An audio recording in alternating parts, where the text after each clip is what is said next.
শিক্ষার ভিত্তিতে, শিক্ষার মানদণ্ডে যারা শিক্ষিত সমস্ত জেলা থেকে যদি একত্রিত করা হয়, হওয়ার পরে যদি একটা সুন্দর একজন নেতা নির্বাচন করা হয়, যার দ্বারা মানুষ কষ্ট পাবে না, যার দ্বারা সমাজ সুরক্ষিত থাকবে, যার দ্বারা সম্পদ নিরাপদে থাকবে, যার দ্বারা জাতি নিরাপত্তা লাভ করবে, এরকম যদি একজন নেতাকে নিযুক্ত করা হতো, তাহলে কি সুন্দর একটা বাংলাদেশ পাওয়া যেত না?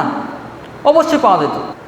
আগামীর দেশ সোনার বাংলাদেশে রূপান্তর হয়ে যেত যদি আমাদের মুসলিম হিসেবে আমরা আবু বকরের খেলাফত, উমরের খেলাফত, নবী মুহাম্মদ রাসূলুল্লাহ সাল্লাল্লাহু আলাইহি ওয়াসাল্লামের খেলাফত যদি আমরা কায়েম করতে পারতাম, যে সময় সে সোনারের যুগ, সুন্দর যুগ ছিল, সেভাবে আমরা যদি কথা বলতে পারতাম, দাওয়াতি কাজে অগ্রগামী হতে পারতাম, তাহলে আমাদের আগামীর যুগটা সোনালী যুগে পরিণত হইত। বাংলার জমিনে আজকে আমরা যদি এভাবে কেন পারছি না, কেন বলতে পারছি না? তারপরে নবী সাল্লাল্লাহু আলাইহি ওয়াসাল্লাম ইন্তেকাল করলেন, আবু বকর, ওমর, ওসমান ধারাবাহিকভাবে ক্ষমতায় আসলেন। তেনারা এসেছেন, বিরোধী নামক কোনো দল ছিল না।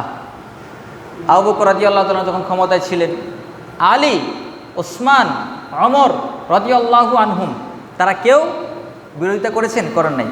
এবং অন্যান্য কোনো মানুষ তাদের বিরোধিতার দল হিসাবে ছিল না, মৃত পর্যন্ত তারা ছিল। আজকে আমাদের থেকে যদি আমরা একটা কথা এখান থেকে বলতে পারতাম, আমাদের থেকে আমাদের দাবিটা যদি মুসলিম হিসাবে আমাদের দাবিতে যদি আমরা অবস্থান ক্লিয়ার করতে পারতাম, তাহলে হয়তো আজকে আমাদের আগামীতে আমাদের দেশ আমাদের সোনার বাংলাদেশে রূপান্তর হয়ে যেত। করে দেওয়া হয় বিরোধী দল যতদিন থাকবে, আজকে আমরা যে পরিস্থিতির শিকার, যে অবস্থান দেখতে পাচ্ছি, এরপরে আবার কেউ ক্ষমতায় যাবে, যখন তার বিপরীতে আরেকজন বিরোধী দল থাকবে, তখন আবার তারা কি করবে? তাদের নেতৃত্বের পাওয়ার নেওয়ার জন্য বিভিন্ন বিষয় নিয়ে তারা কি করবে? আন্দোলন করবে। বিরোধী দল যতদিন থাকবে ততদিন দেশ শান্তি আসবে না, এটা অসম্ভব, কোশ্চেন কালো নয়। আজকে যারা মূর্তি ভাঙছেন, যদি সেই ভাঙাটা এমনটা হয় যে আমার বিরোধী দলের মূর্তি রাখবো না, কিন্তু আমার দলের মূর্তি রাখবো, এমনটা যদি হয়, তাহলে সেটা না যায়, হারাম হয়ে যাবে। খেলাফত কায়েম করতে হবে।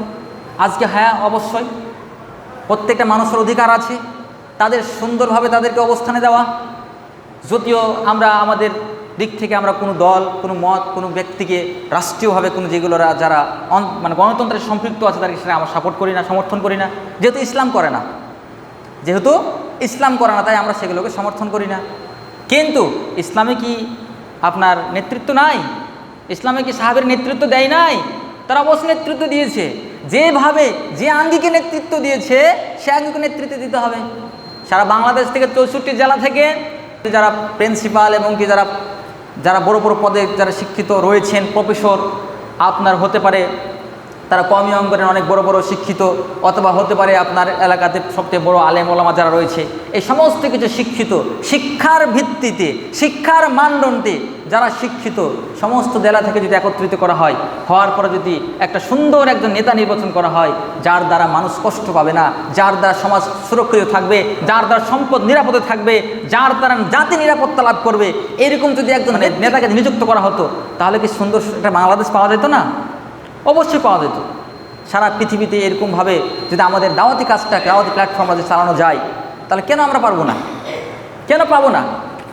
এটা পরিবর্তনের কিছু মানে কোনো কারণই নেই।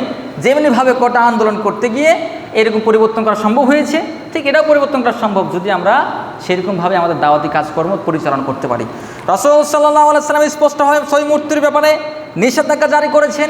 আলী রাদিয়াল্লাহু তাআলাকে ছবি মূর্তিকে ভেঙে ফেলার আদেশ করেছেন।